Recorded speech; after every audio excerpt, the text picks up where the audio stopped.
এই ফরম্যাট আমার খুব ইন্টারেস্টিং লেগেছে। শিমুলপুরা, ছাতিমপুরা আর ঝাঁঝিপুরার মহিলারা যেই ইউনিক পিঠে তৈরি করেছে সেটা টেস্ট করার জন্যে আমি উদগ্রীব। শুধু সেটা নয়, যেই পিঠে বা রেসিপি সেরা হবে সেটা জায়গা করে নেবে আমার রেস্টুরেন্টের মেনুতে, নাম এবং ক্রেডিট সহ। এবং তার সাথে ফিচার হবে বহু ফুড ফেস্টিভ্যাল।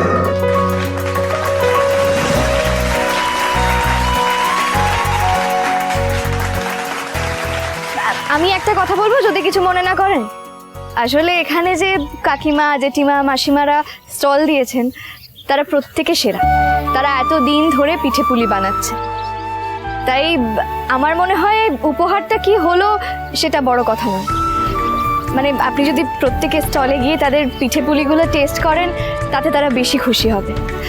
তার কারণ ওনারা সবাই না আসলে খাওয়াতে ভালোবাসে, এটাই ওনাদের আনন্দ। অসাধারণ।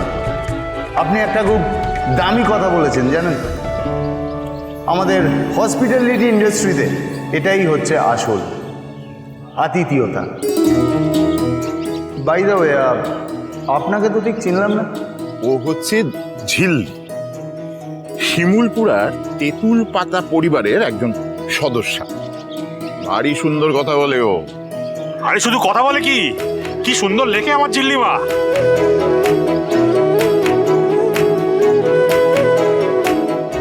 আর এই যে ছাতিমপুরার ভাইয়াজি,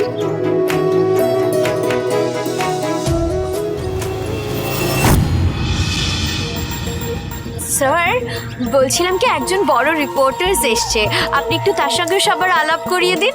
ঝোরাস, ঝোরা। নমস্কার। উনি হচ্ছেন ঝোড়া ঘোষ দস্তিদার, এমিনেন্ট জার্নালিস্ট। এই যে রিঙ্কি, শোনো, এবার কিন্তু আমি বড় জাজকে না ঘুড়ি বানিয়ে উড়িয়ে দেবো। হ্যাঁ ঝোড়া, আপনার কাছে আমার কিন্তু একটা রিকোয়েস্ট আছে। হ্যাঁ বলুন না স্যার। আমাদের এই জায়গাটা, মানে এটা তো একটা স্মল টাউন, এখানে যে এইরকম ভাবে উৎসব হয় এবং সেই উৎসব ঘিরে মানুষ এইরকম ভাবে আনন্দ করে, এই ব্যাপারটা যদি একটু ঠিকভাবে কভার করে আনা যায়, মানে লোকের সামনে প্রেজেন্ট করা যায়, এইটাই আমার রিকোয়েস্ট ছিল আর কি। ডেফিনেটলি, নিশ্চয়ই করব। স্যার একটু এদিকে আসবেন প্লিজ।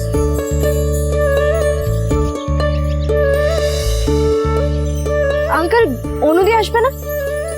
হ্যাঁ হ্যাঁ আসছে, গাড়িতে আছে, নামছে, এক্ষুনি এসে যাবে। রিজুদা, চলো অনুদিকে নিয়ে আসি। না না জিল্লি, বলছি আমি গিয়ে কি করবো বলো? তুমি কি করবে মানে? আরে বাবা, চলো চলো চলো চলো চলো চলো। আরে যে আপনি কি এখানে দাঁড়িয়ে ঘোড়া ম্যাডামের সাথে কথা বলবেন? যান না, নিজেদের স্টলে যান না। রবিশ, কভার্স করার এমন দারুণ সুযোগ পাবে না কেন বলো তো? কারণ একটু পরেই না ঝিলের নাক কাটা যাবে। You just wait and watch.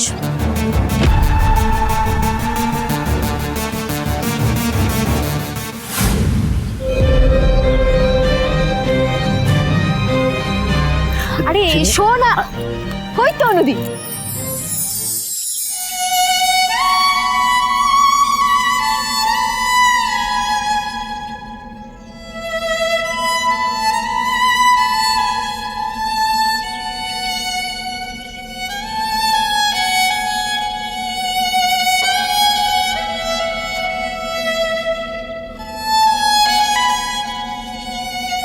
চলো এসো। হ্যাঁ মানে বাবা, উনি ভেতরে আছে, চলো চলো এসো।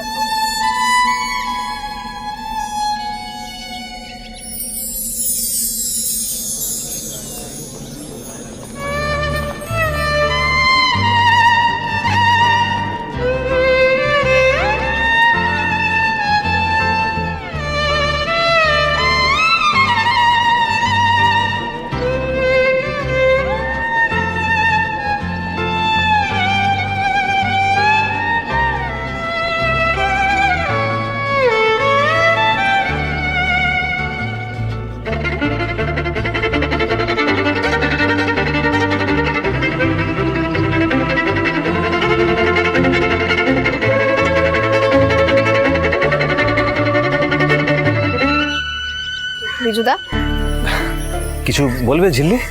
তুমি কিছু বলবে? অনু স্কুল কলেজে আমার জুনিয়র ছিল, তো তখন থেকে আমরা চিনি একে অপরকে। বুঝেছি। এখন আর কিছু বলতে ইচ্ছা করছে না তো? বলো, যখন তোমার ইচ্ছে হবে তুমি তখন তোমার এই বোনটাকে বাকি কথাটা বলবে।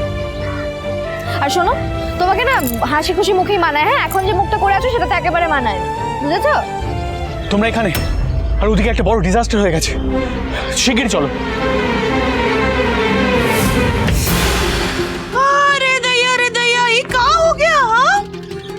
হে বাবা, এটা তো পুরো ঘেটা চটকে কেউ নষ্ট করে দিয়েছে। কে করলো এটা? কাল রাতের পর থেকে তো ঢাকনাও কেউ সরায়নি। এটা হলো কি করে?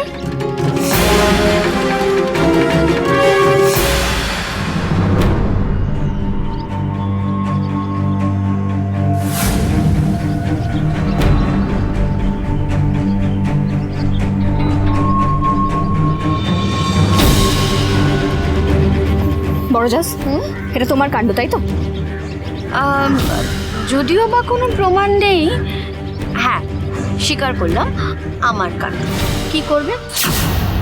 তুমি জেতার জন্য এতটা নিচে নামলে পড়েছো? বেশ করেছি, বেশ করেছি। তুমি কি যেন একটা বলেছিলে না, জিতবে তো শিমুলপুরাই। নাও এবার জিতে দেখো। একটা কথা কি বলো তো, in love and wars all fierce.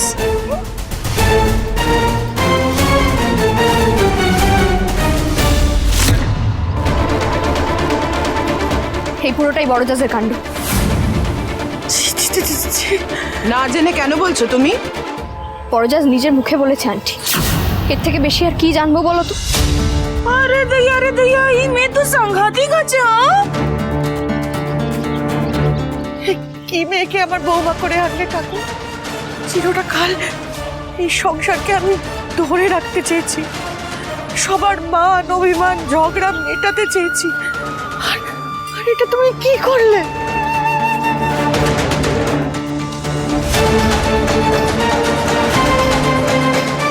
কেন না বড় মা, এখন যা হওয়ার সেটাই হবে। এবারে সৌমব্রত সমস্ত স্টল ঘুরে ঘুরে দেখবে।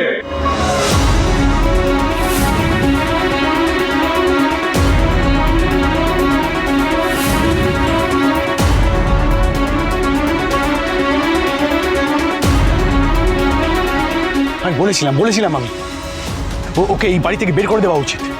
আরে আমাদের দোকানে আগুন লাগিয়ে দেওয়ার মতো এরকম একটা জঘন্য কাজ করার পর তোমাদের কোনো রিয়েলাইজেশন হয়নি? তুমি চুপ করবেন প্লিজ। চুপ করবো না আমি। তো কি করবেন এখন? বড়জাসের বিচার করবেন তাই তো? তাহলে অনুষ্ঠানটা পণ্ড হয়ে যা। আমাদের মা কাকিমাদের পরিশ্রমটা তো জলে গেছে, বাকিদেরটাও জলে যা। আপনি সেটাই চাইছেন তো?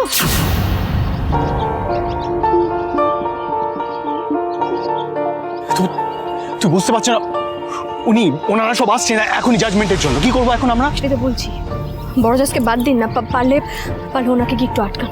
আর আটকে কি হবে ঝিল্লি? যা বিপদে পড়ারটা তো পড়েই গিয়েছে।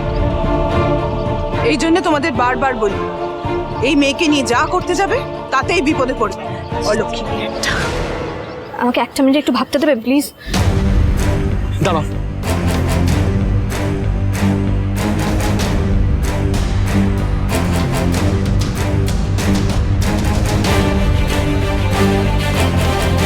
এক্ষুনি না বোমটা ফাটলো বলে। খাওন দেখি আপনারা কি পিঠে বানিয়েছেন। ঝিল্লিকে এত কনফিডেন্ট লাগছে।